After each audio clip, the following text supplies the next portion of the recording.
I could have stayed in the studio today, but I didn't really want to because I've been recording my last few videos in the studio and I want to do something differently. And since we're going to talk about drone stuff in today's video, we kind of had to be outside. Oh. It is definitely struggling with the wind because it is windy.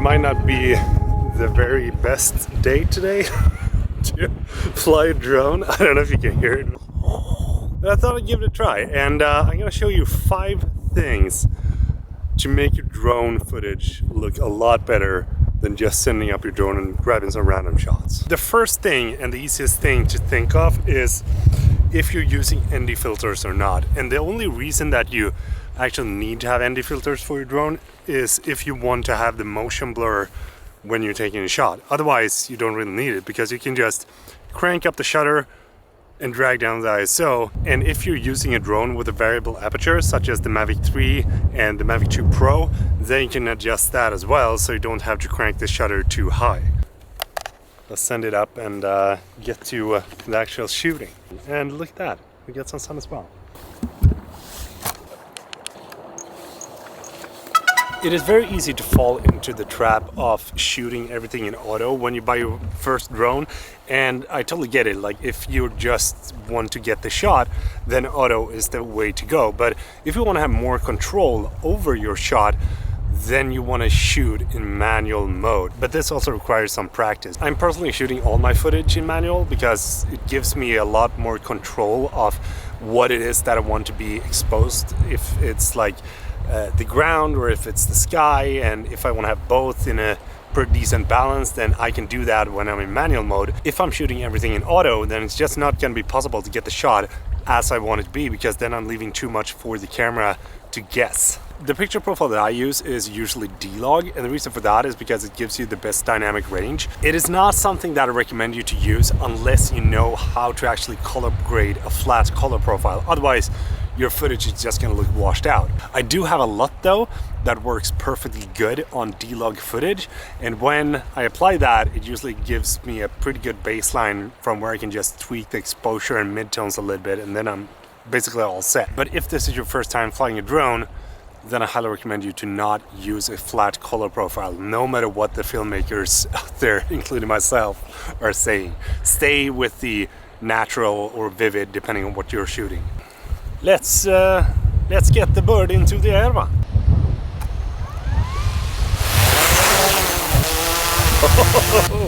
It is definitely struggling with the wind because it is windy. And we're gonna come around. There we go. Perfecto. Where do I have the phone? Where did I put my phone? The first and probably one of the easiest tip that I can give you, oh wow, I don't like the horizon being so off, is going to be just to fly straight forward and then tilt the camera up ever so slightly, which gives us a little bit of cinematic feeling, and it gives us this sharper vibe that we're flying, and then like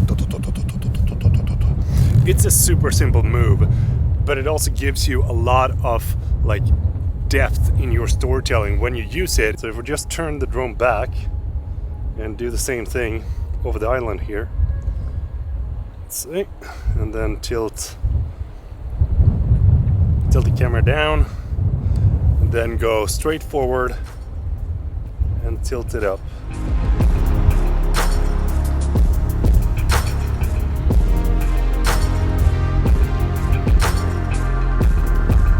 That looks good, huh?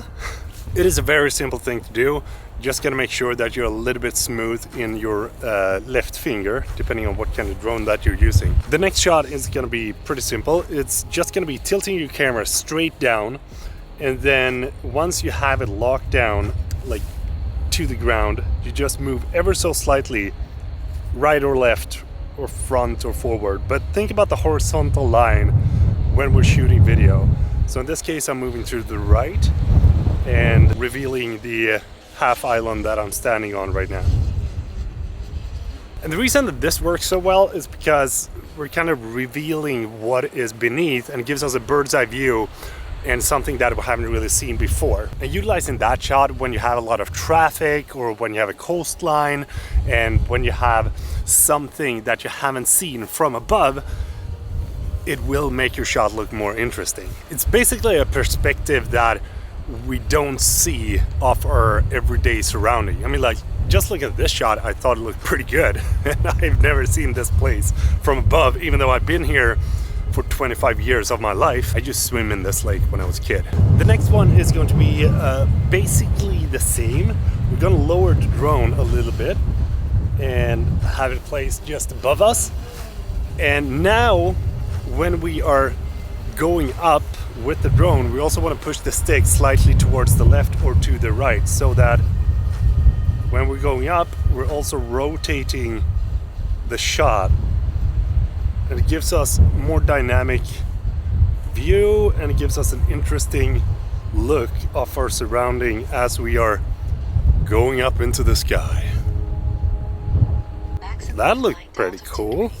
It reveals more and more of what is close to where you're standing or the thing that you're shooting.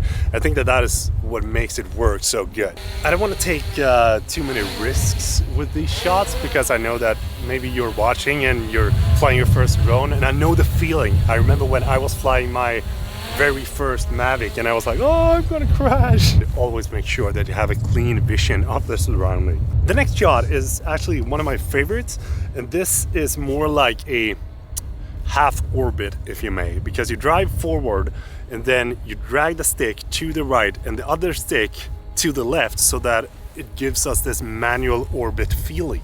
I am going to use this island as a subject. The first thing you want to do is making sure that your subject is in the middle. There we go. Then you want to try to like slightly turn around it at the same time as you're driving it forwards to it, and then move the left stick. Try to find a good pace and try to keep this for as long as you can.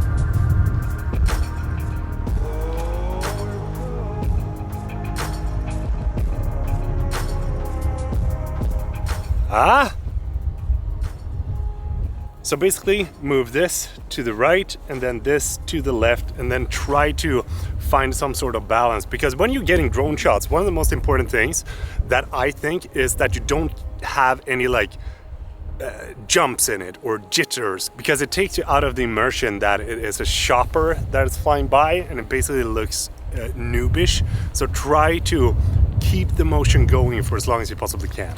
Now the last one is basically going to be the same move as we just did, but the difference now is that we're going to add in a little bit of camera movement. So we're going to try to use all our fingers accessible.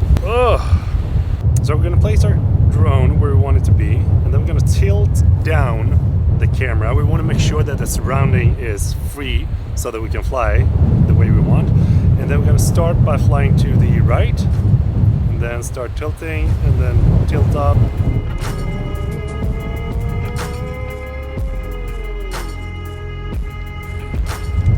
That looked pretty good. We're going to do it again, just so you get a feeling of it.